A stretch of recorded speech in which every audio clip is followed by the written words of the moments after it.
Welcome to the December 2024 monthly MOTR Checkup. My name is Dave Lundgren, and I am the Chief Market Strategist and Portfolio Manager here at MOTR Capital Management and Research. The title for this month's video is our annual forecast. There will be no forecast. Before we hop in, let's just take a quick look at the important disclosures. So in addition to giving gifts each holiday season, sell-side stock market strategists also freely offer up their forecasts for the coming year. Now, despite forecasts being notoriously wrong, for some reason, investors still clamor to receive them, as if this time will be different. Now, hopefully, it comes as no surprise that we do not offer such forecasts, because A, if the future is truly unknowable, then why forecast it? And B, we strongly believe that we don't need to know the future to know what to do today. So at the start of 2025, conditions are neutral at worst, bullish at best. And this is important because it means oversold still matters. When we're in a bear market where it's clear that conditions are negative, then oversold doesn't matter. Even if it's oversold, it will continue lower. Barring that scenario, either neutral or bullish, oversold matters. And that's where we think we are. It will be about responding to change at the margin from here, one swing at a time, no forecast. And I think we can handle the unknown that lies ahead in 2025 by just responding to what is and worrying less about what will be.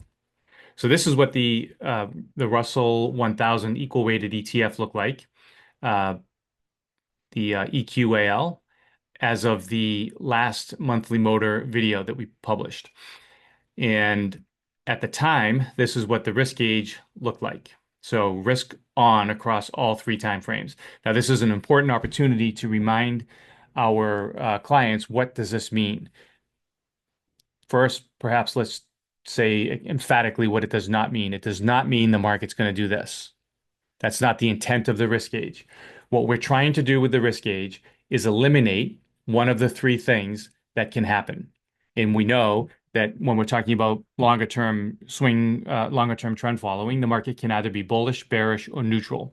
And I believe that there's enough evidence on hand to eliminate one of the three scenarios. And if we can eliminate one of those three scenarios, we're left to invest for the other two.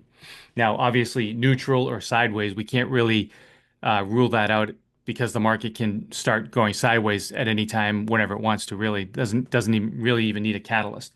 So really, ultimately, what we're trying to do is eliminate sustainably higher or sustainably lower. So do we have evidence to suggest that if the market drops 5%, that it won't turn into 20%? Or conversely stated, do we have evidence on hand to suggest that if the market rallies 5 or 10%, then it won't turn into a resumption of a bull market? So we're just trying to eliminate one of those two and invest for the remaining two scenarios. So either sideways to up or sideways to down.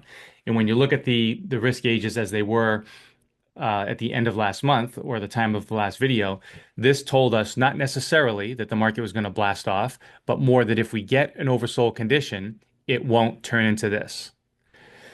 Okay, so at the time, in our trend model, uh, we were able to identify for the entire quarter, this support zone is a major important support zone for the equal weighted ETF that needs to hold up in order to keep the momentum alive for the long-term trend.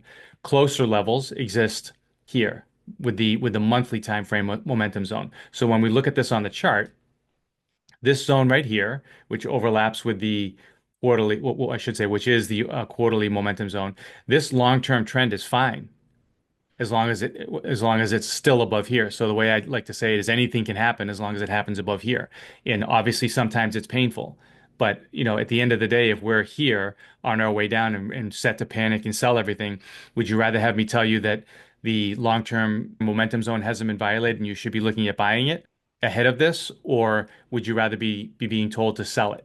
Obviously, I think the idea is, yes, this zone is far away from current levels, but what's more important is to know that literally anything can happen as long as it happens above here. And I think that's the proper mindset in a world where we just don't know what could possibly happen. So then we can also then introduce the monthly levels as well.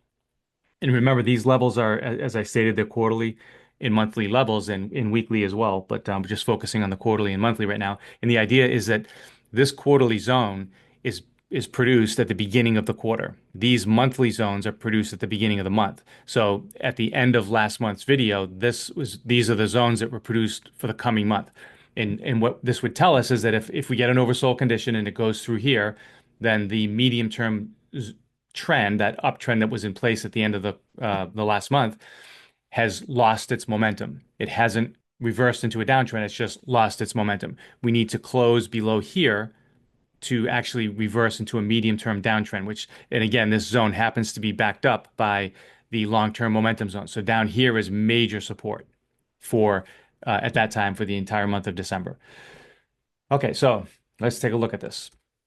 We can fast forward to today, and it might be surprising to know that this is actually what's happened beneath the surface. So the S&P is kind of trading sideways up here, doing not too much at all. But when you look at the equally weighted Russell 1000, we've had quite a bit of damage done.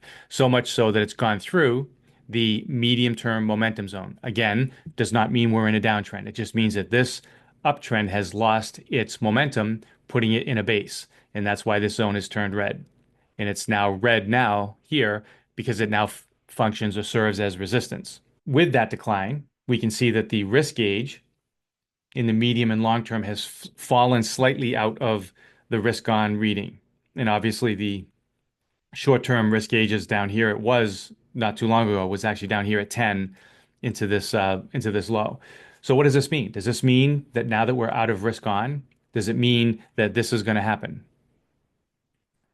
Now, remember, what this is, the risk gauge is trying to help us do is eliminate one of three scenarios. And the way that I've learned to interpret and understand the risk gauge is that as long as the longer term gauges are above mixed, the worst case scenario is sideways. So the fact that they've come down out of risk on, does that mean that we've possibly removed the prospects for a sustained move higher? It's possible.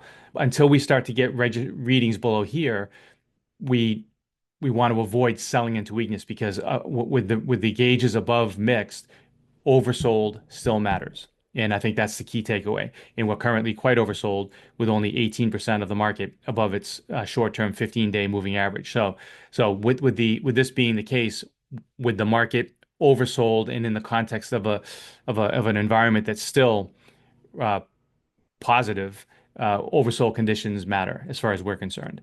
Now, when we fast forward to the next quarter, which will have these levels formalized and kind of locked in for the first quarter of 2025 as of December 31st. But if the market were to close today, this would be the momentum zone for the first quarter of 2025. So could I see something like this happen?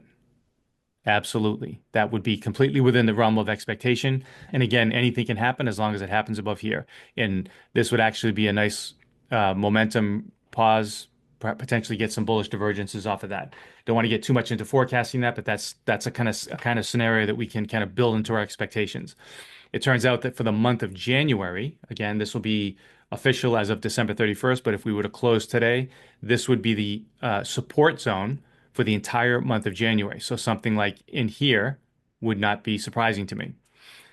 For the month of January, we also have this as your momentum zone. So this will serve as a bit of resistance to any rally that we get from here. Now, what that enables us to do is to build proper expectations as to what could happen. We understand where things might fail. So if they do, don't be surprised. We also understand that the market could come down here and everything would still be fine. So just keeping an open mind that if this is what's ultimately going to happen, be mindful that it could follow a test of supports first. Just keep an open mind. Most of the damage, the way to think about it though, is most of the damage is already done. So the last thing you want to be doing is to be selling after most of the damage is done. Thanks so much for watching this clip of the monthly MOTR Checkup video. We appreciate your interest in our research, and we hope that you are finding it helpful and informative. If you'd like to continue watching this video, as well as access our most recent monthly MOTR Checkup, sign up for a free 30-day trial to all of our research at motorcmr.com. You'll find a link to our website in the description below. As always, like and subscribe to be notified of future content.